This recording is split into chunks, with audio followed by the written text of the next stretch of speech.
Masabit na ngayon dito sa eastern portion ng Visayas at Bicol region at madadagdagan pa po ang epekto ng mga pag-ulan nito at malalakas na bugsong ng hangin habang lumalapit po itong bagyong Uwan dito po sa ating landmass ng Caloocan. At dahil nga sumubsob pa ito ng bahagya, mas naramdaman na po natin o mas madadagdagan po ang epekto nito dito po sa areas ng Bicol region bukas ng umaga hanggang madaling araw. Kikilos po yan dito sa eastern section ng Bicol region patungo dito sa Central Luzon at bukas ng hapon hanggang gabi.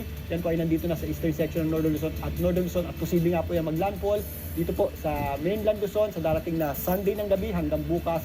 Well, hanggang Monday na madaling araw tatawid po yan patungo dito sa may East Philippine Sea. Kasabay po niyan yung ating malalakas na bulton, malalakas na mga pag-ulan associated dito po sa bagyong Uwan ay mararamdaman nga natin bukas ng umaga dito sa Bicol region at hapon naman dito po sa areas ng Central Luzon at dyan po sa malaking bahagi ng Northern Luzon at pagpapatuloy po yan sa Lunes ng madaling araw. Ganun din po ang ilang bahagi ng Mimaropa.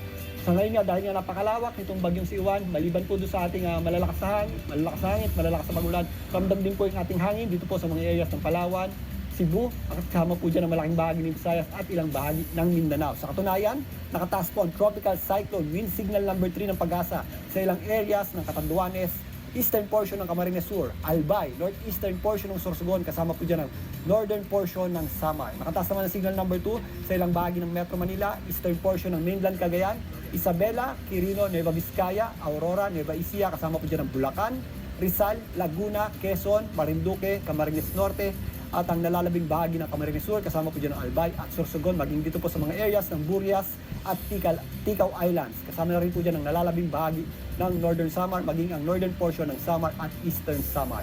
Nakataas naman po ang signal number 1 sa natitirang bahagi ng Luzon at nalalabing bahagi ng Visayas.